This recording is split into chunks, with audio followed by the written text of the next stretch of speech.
Bismillah, Alhamdulillah, wassalatu wassalamu ala rasulillah wa ala alihi wa ashabihi wa man tabi'ahum bisanin ila yaumil qiyamah, amma ba'd.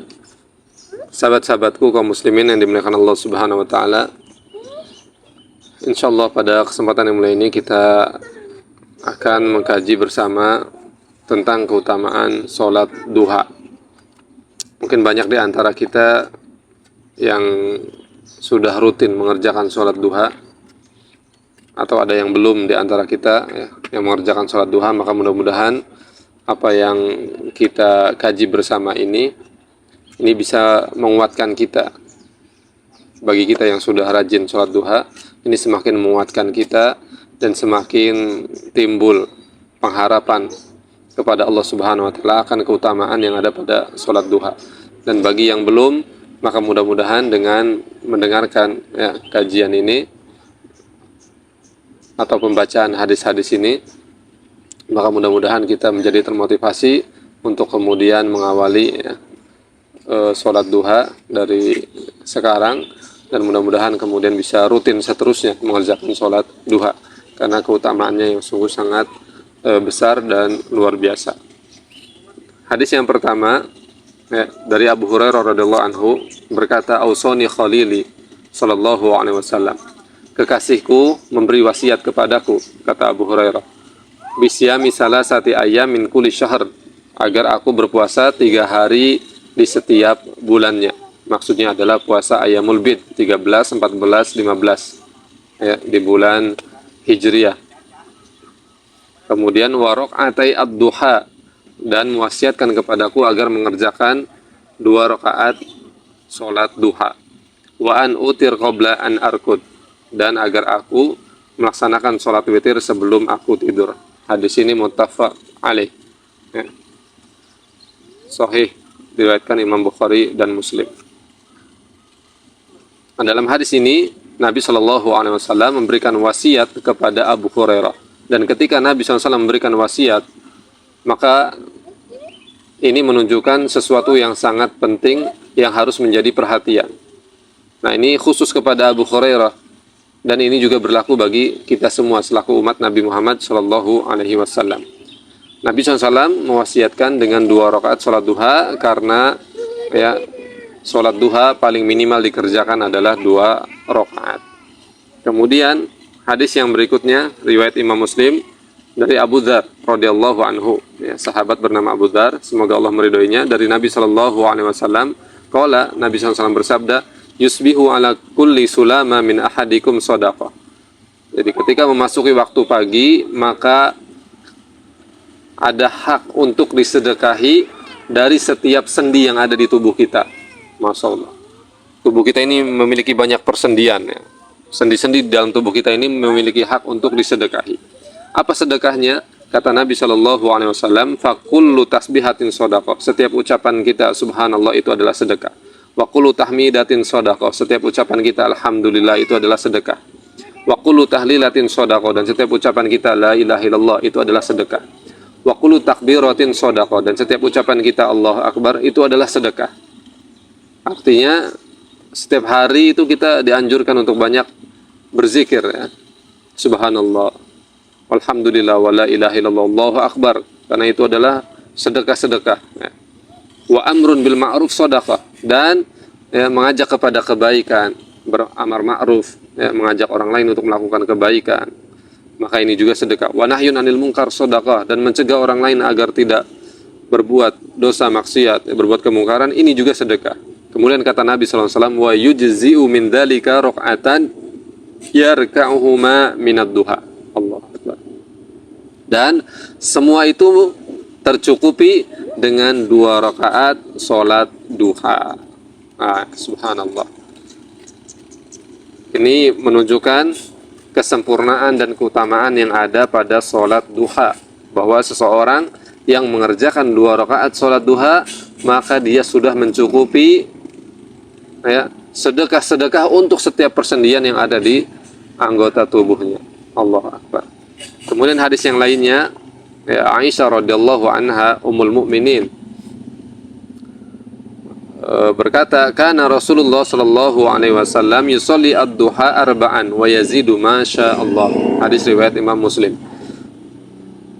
Rasulullah sallallahu alaihi wasallam salat duha 4 rakaat dan menambahkan sesuai dengan kehendak Allah Subhanahu wa taala. Nah, jadi Ummul Mukminin Aisyah, ibunda kita Aisyah radhiyallahu anha, mengabarkan kepada kita bahwa Nabi SAW itu sholat duha 4 rakaat dan kadang menambah sesuai dengan apa yang dikehendaki oleh Allah Subhanahu wa taala. Maka ini menunjukkan adanya sunnah sholat duha, ya, karena hal ini pernah dikerjakan oleh Nabi Shallallahu Alaihi Wasallam. Bahkan tadi di hadis yang pertama, Nabi SAW mewasiatkan kepada Abu Hurairah radhiyallahu anha. Kemudian dari Ummu Hani ya radhiyallahu anha menceritakan bahwasanya ketika Fathul Makkah, ya, di tahun-tahun Fathul Makkah, Ummu Hani radhiyallahu anha itu mendapati Nabi Shallallahu Alaihi Wasallam itu mandi. Ya, kemudian selesai mandi, Nabi SAW sholat 8 rakaat. Kemudian Nabi SAW sholat 8 rakaat. Wadzalika duha. Dan itu adalah sholat duha. Masya Allah. Jadi Nabi SAW pernah juga sholat duha itu sebanyak 8 rakaat. Hadis ini muttafaq alaih, diriwayatkan oleh Imam Bukhari dan Muslim.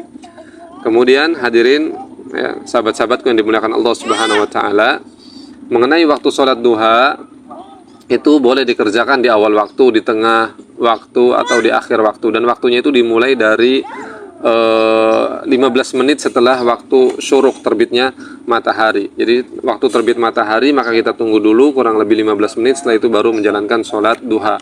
Nah, boleh di awal-awal waktu dikerjakan, atau di pertengahan agak siangan dikit, atau di akhir siang mendekati waktu zuhur, ya, 15 menit atau 20 menit mendekati waktu zuhur, maka itu adalah batas sholat duha. Dan lebih utama itu sholat duha dikerjakan ketika matahari mulai terasa terik, mulai terasa panas, ya, ketika unta-unta itu, anak-anak unta itu mulai bangkit dari tempat dengkurannya, ya, tempat duduknya, karena merasa sudah panas pasirnya, ya, tempat duduknya, maka dia berdiri. Nah, itu waktu duha yang paling bagus, sebagaimana yang diriwayatkan oleh Zaid bin Arqam radhiyallahu anhu, ya, hadis sahih riwayat Imam Muslim, annahu ra'a qauman yusalluna minad duha. Bahwasanya Zaid bin Arqam ini melihat, ya, orang-orang mengerjakan salat duha.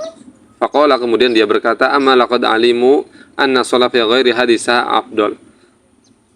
Apakah mereka tidak mengetahui bahwasanya salat, ya, di waktu yang lain selain waktu yang mereka kerjakan itu ada yang lebih utama waktunya. Jadi Zaid bin Arqam ini mendapati, ya, sebagian kaum muslimin pada waktu itu mengerjakan sholat duha, tetapi di waktu-waktu yang bukan waktu utamanya. Kemudian Zaid bin Arqam radhiyallahu anhu mengabarkan, ya, kepada mereka, inna Rasulullah sallallahu alaihi wasallam, sesungguhnya Rasulullah SAW bersabda, sholatul awwabin hina tarmadu al-fisal. Sholat awwabin, yang maksudnya sholat duha, itu lebih utama dikerjakan ketika unta-unta itu, ya, anak-anak unta itu mulai bangkit dari tempat duduknya. Maksudnya adalah ketika syiddatul har, yaitu ketika matahari mulai terik, mulai terasa panas. Masya Allah. Jadi ini waktu yang paling utama untuk mengerjakan sholat duha. Jadi siapa yang ingin mengerjakan sholat duha di waktu yang paling utama, maka kerjakan sholat duha di waktu matahari mulai terasa terik, mulai terasa panas, ya, jam 10 atau setengah 11, ya, atau jam, ya, setengah 10 sampai jam 11, nah itu waktu matahari mulai terasa panas, ya. Nah, inilah waktu utama untuk mengerjakan sholat duha. Dan sholat duha ini disebut sebagai sholatul awwabin. Apa arti awwabin? Yaitu ar-raja'un minaz dzunub wal ghafla ila taubah wal istighfar. Jadi awwabin itu sholatnya orang-orang yang selalu kembali kepada Allah Subhanahu wa taala. Di saat banyak manusia yang lalai, di saat banyak manusia yang terjerumus pada perbuatan dosa maksiat, dia kemudian, ya, memposisikan dirinya di dalam sholat, ya, mengerjakan sholat di hadapan Allah Subhanahu wa taala. Dia kembali kepada Allah Subhanahu wa taala, dia tidak ingin disibukkan oleh kemaksiatan, perbuatan dosa, dan dia tidak ingin disibukkan dengan kelalaian-kelalaian, sehingga kemudian dia mengerjakan sholat duha. Ini menunjukkan dia itu orang yang senang, ya, seorang hamba yang senang dan gembira untuk selalu kembali dekat kepada Allah Subhanahu wa taala dengan bertaubat dan istighfar. ya, mengerjakan sholat duha, kemudian banyak beristighfar dan bertobat kepada Allah Subhanahu wa taala. Kemudian juga dalam hadis qudsi, hadis yang sahih, ya, Allah Subhanahu wa taala itu memanggil kita, ya ibna Adam, wahai anak Adam, wahai manusia, irka'li arba'a rakaat fi awwalin nahar akhfika akhirahu. Wahai anak Adam, wahai manusia, kerjakanlah sholat 4 rakaat untukku di awal siang. Niscaya aku akan beri kecukupan kepadamu sampai akhir siang. Allah Akbar. Allah memberikan janji akan memberikan kecukupan. Allah memberikan janji akan memberikan kecukupan bagi siapa yang mengerjakan sholat duha 4 rakaat. Ya, meskipun ada sebagian ulama yang memaknai maksud 4 rakaat di awal siang ini adalah sholat qobliyah subuh dan sholat subuhnya. Ya. Tetapi ada ulama lain yang mengatakan itu adalah sholat duha 4 rakaat. Dalam riwayat yang lain lafadznya adalah ya ibna Adam la ta'jizanna an arba'i rakaat fi awwalin nahar akhfika akhirah. Wahai anak Adam, wahai manusia, janganlah lemah untuk mengerjakan 4 rakaat di awal siang, maksudnya sholat duha, maka pasti maka niscaya kata Allah SWT berjanji akan aku beri kecukupan kepada kalian sampai akhir siang. Allah Akbar. Jadi sholat duha ini memiliki banyak keutamaan dan keistimewaan di sisi Allah Subhanahu wa taala. Bahkan Allah memberikan janji bahwa Allah akan memberikan kecukupan bagi orang-orang yang mengerjakan sholat duha.